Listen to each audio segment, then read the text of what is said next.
राजस्थान की पवित्र भूमि पर जन्मी करणी माता की कथा रहस्यों और चमत्कारों से भरी हुई है।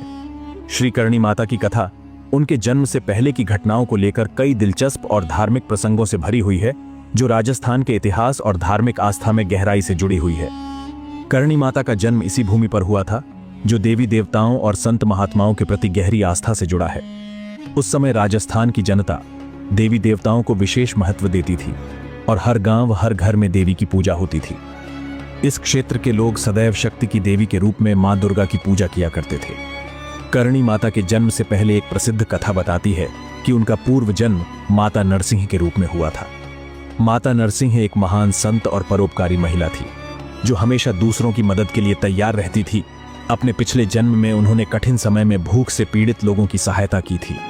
उनके इस महान कार्य के कारण देवी शक्ति ने उन्हें आशीर्वाद दिया कि वे अगले जन्म में और भी बड़ी शक्तियों के साथ पृथ्वी पर आएंगी। श्री करणी माता के पिता मेहाजी, जो किनियारवांडा गांव मिलने से पहले यह गांव सुवा ब्राह्मण की ढाणी कहलाता था, बाद में मेहाजी ने इस गांव का नाम बदलकर सुवाप रखा था और इसी गांव में श्री करणी माता का जन्म भी हुआ था।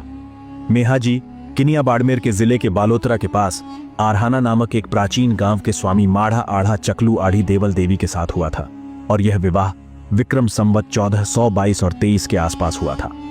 देवल देवी के गर्भ से मेहाजी को एक एक करके 5 पुत्रियां हुईं और एक भी पुत्र नहीं हुआ था। इसी कारण से मेहाजी सदैव उदास रहा करते थे। एक दिन उन्होंने आद्य शक्ति हिंगलाज माता की यात्रा की, जो पाकिस्तान के बलूचिस्तान प्रांत में स्थित है। कहा जाता है कि भगवती श्री हिंगलाज ने उसकी श्रद्धा एवं भक्ति से प्रसन्न होकर उसे दर्शन दिया और वर मांगने को कहा, तो मेहाजी ने हिंगलाज मां को प्रणाम कर प्रार्थना की कि मैं चाहता हूं मेरा नाम चले। जब मेहाजी को देवी श्री हिंगलाज तथास्तु कहकर अंतर्धान हो गई, तब कुछ दिन बाद उनकी धर्मपत्नी देवल देवी गर्भवती हुई। इस बार मेहाजी को पुत्र प्राप्ति की पूर्ण आशा थी।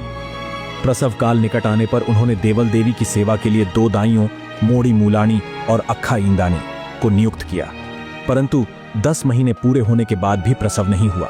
प्रतीक्षा करते करते 10वां महीना बीत गया, फिर 12वां और अंततः 15वां महीना भी समाप्त हो गया। यह देखकर परिवार के सभी सदस्य चिंतित होने लगे। अंततः अक्खा इंदानी यह कहते हुए चली गई, मैंने आज तक ऐसा प्रसव नहीं देखा, न जाने शिशु कब जन्म लेगा। अक्खा इंदानी के जाने के बाद मोड़ी मूलानी देवल देवी की सेवा में जुटी रही। इस दौरान 20वां महीना भी बीत गया और परिवार की चिंता और बढ़ गई। एक रात्रि देवल देवी को स्वप्न में साक्षात मां दुर्गा ने दर्शन दिए और कहा, धैर्य रख, 1 महीने बाद मैं अपनी इच्छा से तुम्हारे गर्भ से जन्म लूंगी।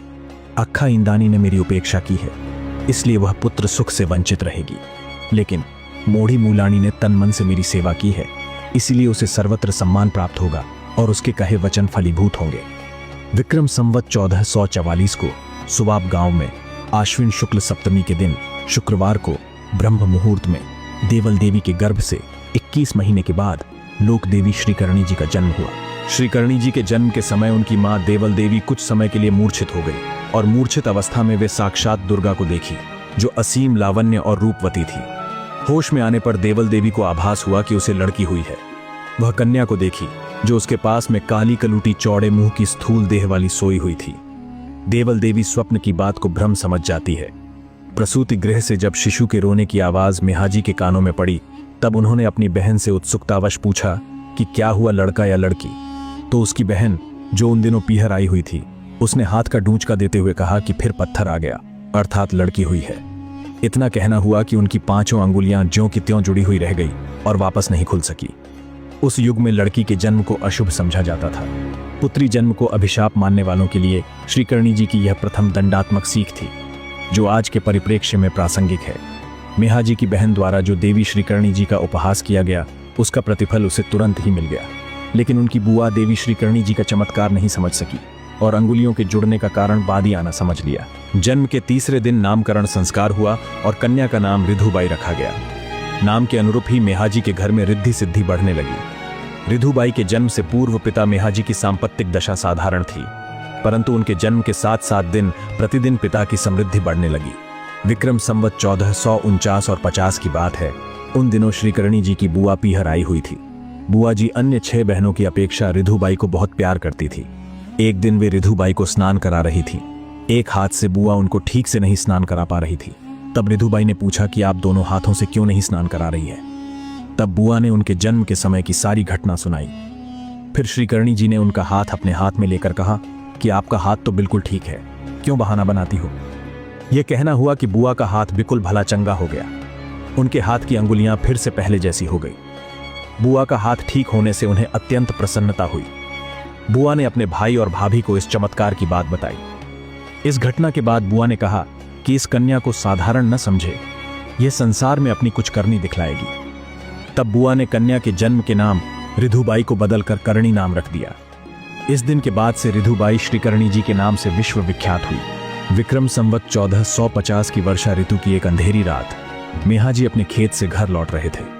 रास्ते में अंधेरा घना था और अनजाने में उनका पैर एक विषैले काले सांप के फन पर पड़ गया। सांप ने तुरंत उन्हें डस लिया। जहरीले दंश के प्रभाव से कुछ ही दूरी चलने के बाद वे बेहोश होकर धरती पर गिर पड़े। जब देर रात तक मेहा जी घर नहीं पहुंचे तो परिवार और नौकरों ने उनकी तलाश शुरू की। खेत के रास्ते में वे मृत अवस्था में पड़े मिले। जब उन्हें घर लाया गया और रोशनी में देखा गया तो स्पष्ट हो गया कि उनकी मृत्यु सांप के काटने से हुई है। परंपरा के अनुसार सांप के दंश से मृत व्यक्ति का अंतिम संस्कार तुरंत नहीं किया जाता। परिवार में शोक की लहर दौड़ गई। रोने बिलखने की आवाजों के बीच 6 वर्षीय बालिका श्रीकर्णी जी की नींद खुली। अपनी छोटी सी काया में अपार शक्ति समेटे हुए वे अपने पिता के निर्जीव शरीर के पास जाकर बैठ गईं। उन्होंने सांप के काटने की जगह पर अपना हाथ रखा और प्रेम भरे स्वर में कहा, उठिए पिताजी और अपने काम में लग जाइए। जैसे ही श्रीकर्णी जी का दिव्य स्पर्श मेहा जी के शरीर से हुआ, विष का प्रभाव पल भर में समाप्त हो गया। कुछ क्षणों बाद ही वे उठकर खड़े हो गए, जैसे कुछ हुआ ही न हो। यह चमत्कारी घटना पूरे गांव में आग की तरह फैल गई। सभी को विश्वास हो गया कि श्रीकर्णी जी कोई साधारण बालिका नहीं, बल्कि स्वयं महाशक्ति जगदम्बा का अवतार है। इस कहानी का दूसरा भाग देखना चाहते हो तो चैनल को सब्सक्राइब कर कमेंट में श्रीकर्णी माता की जय जरूर लिखें।